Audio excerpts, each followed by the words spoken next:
Unlike the 8-car fields in Top Fuel and Funny Car, Pro Stock is Sweet 16. And you talk about some upsets in earlier competition. Let's take a look at round number 1. Winston points leader Jim Yates, the winner of 3 of 4 races this year, out at his own hand, or should I say foot, when he red lights against Bob Glidden. And how about Mike Edwards, the number 1 qualifier at a 7:01, winner of the Houston race 2 weeks ago. He was a little tardy off the mark, a little out of the groove, and Tom Martino drills him, and he goes to round number 2. But the crowd's favorite winner in round number 1 had to be North Carolina native Ricky Smith. He's been a little dormant the last couple of seasons, but Ricky is back. Billy Huff red lighted, but still Ricky runs an outstanding 7:06. That was a pretty good run. It got a little loose in the middle. You know, that pollen out there is falling right now. It looks like a dirt road, but we're getting it blowed off. It's a good run. Hey, I know Billy's going to be tough. He took a shot. I'm just glad I won. Now, Ricky's next opponent will be Ray Franks coming up in just a moment. But if Ricky Smith can win this entire race today, the concrete grandstands won't be strong enough to support the screaming crowd. Mac? Steve, let's take a look at the die-hard list of qualifiers, all 16 of them, with Mike Edwards at top, as Steve told you, at a 7:01. Bob Glidden was number 8. Jim Yates, the best he could muster, number 9 at a 7:03. Tom Martino, the upset winner in the first round, advances to race Glidden in round number 2. It's Smith and Franks, as Steve pointed out. The other side of the ladder, Kurt Johnson against Steve Schmidt, Warren Johnson against Chuck Harris. We are into round number 2 competition, and here is our first pair. The winningest driver ever in the history of drag racing, Bob Glidden, is having to confront the hottest rookie on the circuit today, Tom Martino. Now, there was a little bit of disparity between their qualifying positions, but it may not make much difference now. Glidden qualified number 8 at a 7:03. Last year, he lost to Scott Jeffrey on in the semis. Tom Martino qualified 16. His time, a 7:05. He did not compete in Pro Stock last year. In fact, this is his rookie season at the wheel of a Pro Stock car. Tom Martino filled the bottom position of the quickest field in the history of drag racing. Only 46 thousandths of a second separated Martino at 16 and Mike Edwards at number 1.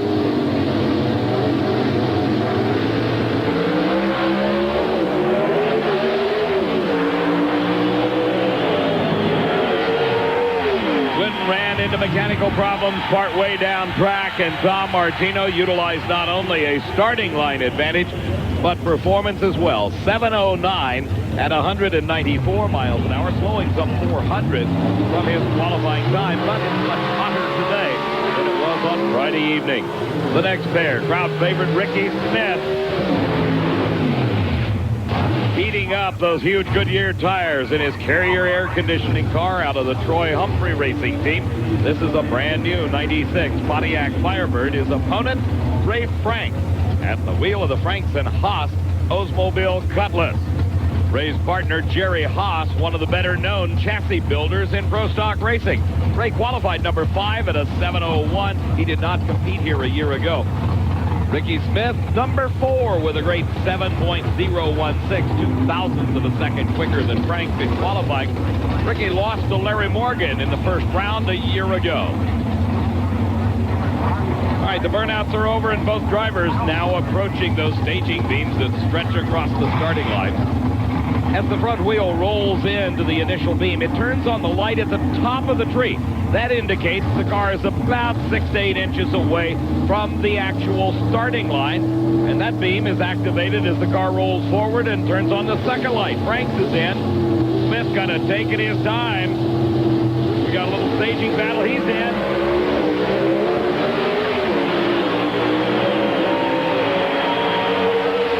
Oh, that's a close race. Ricky Smith pulls it out using an advantage at the starting line. 7:08, the winning time at 194 miles an hour. Franks was there. Elapsed time-wise, he had a 7:07, but lost at the starting line. Why? Because Ricky Smith left before Ray Franks, and he caught a green light in doing so. He was about 300ths of a second quicker in his reaction time.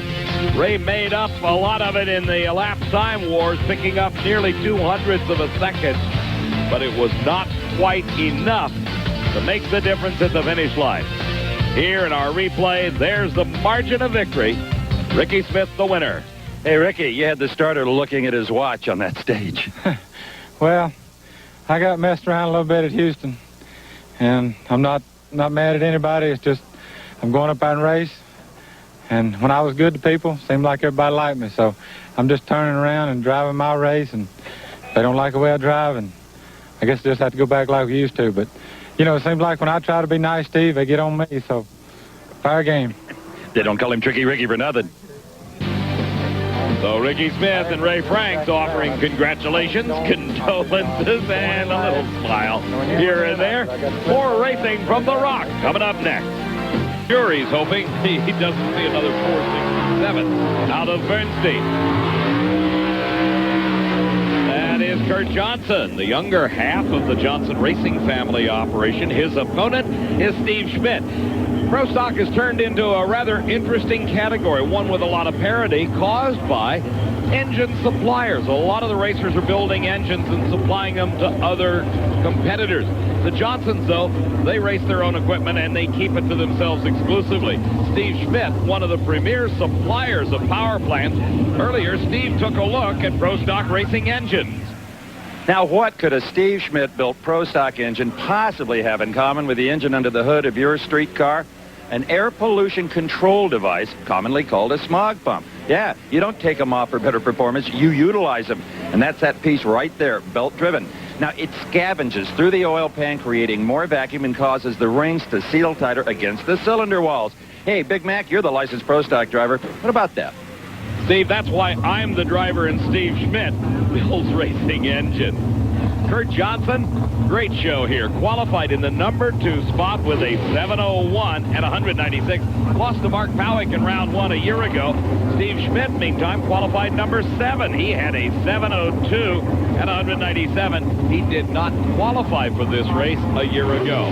Now Schmidt with a Dynagear car. A bit of a challenge as Johnson, definitely the quicker entry.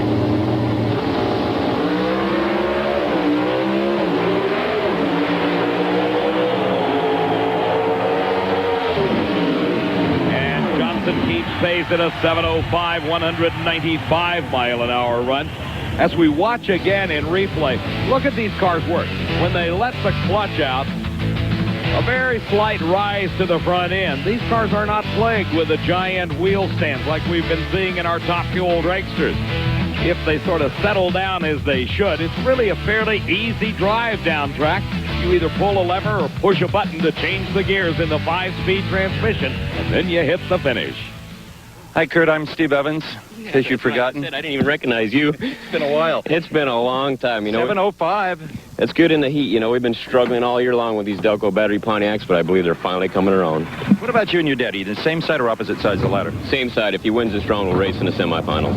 That's always a good one. Steve, you're right. That would be an interesting matchup, but for Warren Johnson, he's got one stumbling block, and that is Chuck Harris in the near lane in his own Pontiac Firebird. He runs out of the Maskin Yates engine camp and qualified in the 11th spot with a 7:04. He lost to George Barnell in round 1 a year ago. WJ, number 3 qualifier right behind his son, a 7:01. He lost to Larry Morgan in round number 2 here at the Rock a year ago. These are highly sophisticated race cars that start life as an original body from the factory. But there is a lot of composite materials, particularly in the fender, the hood, the deck lid, Lexan replacing the glass. The sophistication comes in the suspension systems, both front and rear. 500 cubic engines, 2 4-barrel carburetors, and racing gas.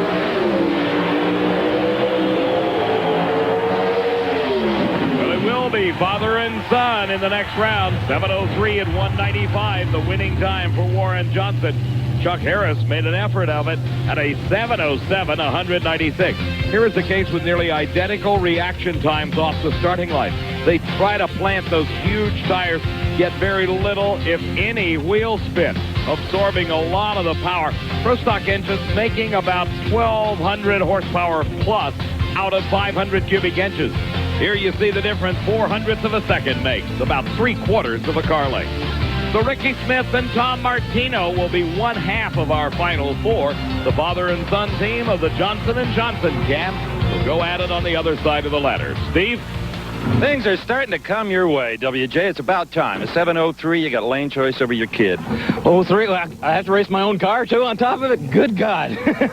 You can control that destiny if you want to. No, we've never done that. Not going to intend on doing that. We want to cheat the fans out of what they've paid to see. This has not been the best of seasons for Warren Johnson. He has yet to win on the National Event Trail. And has to race his son in the next round. Big crowds enjoying the pit area here at the Rock. We're coming back with more action. This time it'll be funny car. Rockingham Dragway and the Winston Select Invitational. Time for the final four in Pro Stock Eliminator. Tom Martino against Ricky Smith. Coming into this round, Ricky has the lane choice. And just a few moments ago, pulled another little trick out of his bag and switched lanes on Tom Martino. Anything he can do to shake up the rookie driver who comes out of the competition eliminator ranks, which is a great training ground for driving in Pro Stock Eliminator. Looking inside the car for Tom Martino. Ricky Smith getting a little bit of fresh air inside of his Pontiac out of Troy Humphreys Racing, and the Carrier folks heating and air conditioning. Maybe you ought to turn on the air instead of fanning the door. Martino and his crew chief Tom Clegg doing an outstanding job thus far this season. Is Ricky going to stage fairly soon? Yes, he does.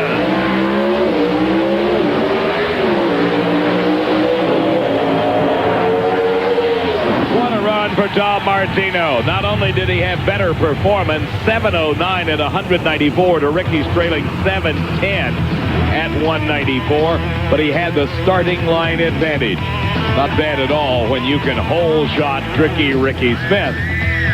Martino was able to maintain the lead as he went down the racetrack. The margin of victory rather slim at the far end. As you can see when they approached the stripe at the end of the 1,320-foot racing surface, Smith was right alongside, but Martino nosed ahead. Tom, Ricky tried every trick in the book. Last-minute lane change, everything. He's been around a long time. You know, you have a lot of respect for all the Pro Stock guys, but last year we went 77 rounds in comp, and it doesn't much matter. Whatever lane they put me in, I'll just do the best I can. Great driving. Thank you. 77 rounds in competition eliminator. No wonder he's got some skills. Here's Kurt Johnson and Warren Johnson, and as you heard Danny say just a little while ago, this is going to be a race to the finish line, and may the best car and driver win. Delco Freedom Battery car against the GM Performance Parts entry. Both 96 Pontiac Firebirds, 500 cubic inch engines under the hood. Remember, these guys don't get the advantage of the nitromethane fuel. They use racing gasoline through two gigantic 4-barrel carburetors.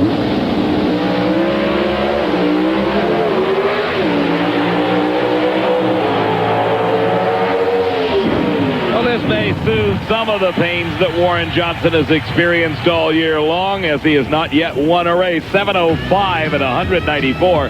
He whipped up on his kid, but Kurt had the advantage off the starting line in the near lane by nearly 200ths of a second. Only problem is, the car slowed to a 7:11 at 195 miles an hour. More than likely, with that kind of speed carried at the top end, spun the tires just a little bit in the middle of the track. Wife and mother Arlene Johnson celebrating. WJ in the final. He has lane choice over Tom Martino. Well, Pop, good job. Well, all that matters is we won. That's 4 rounds we got to go to get 3 rounds to get to the final. I wonder if we brought enough gasoline to spark plugs for this thing. It's been so long. They're having fun with their newfound success. 7:05. So now Warren Johnson Pro Stock Finals will pit a pair of Pontiacs. Warren Johnson in the far lane, the GM Performance Parts Firebird, Tom Martino in the near lane. That's Tom giving a nod of the head, saying he's ready. Drops the clutch to start his burnout. Back in the Larry Dixon pit area, Steve Evans is caught up with crew chief Wes Cerny.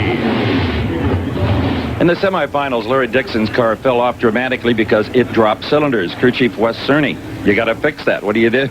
We're going to try and fix it. We're going to take some fuel volume away from that particular cylinder. Hopefully that'll let the heat stay up and it'll keep firing that fuel. And how do you do that? We're going to do that by reducing the nozzle size here. This little nozzle that I have in my hand will reduce the hole size by about 5 thousandths. That'll take some fuel volume away from it, and hopefully it'll stay lit. Good luck. Thank you. Incredible amounts of fuel run through those nitro motors. The pumps will pump over 60 gallons a minute. Here's WJ trying for his first win of the season. The first win ever would be the accolades going to Tom Martino should he end up the victor.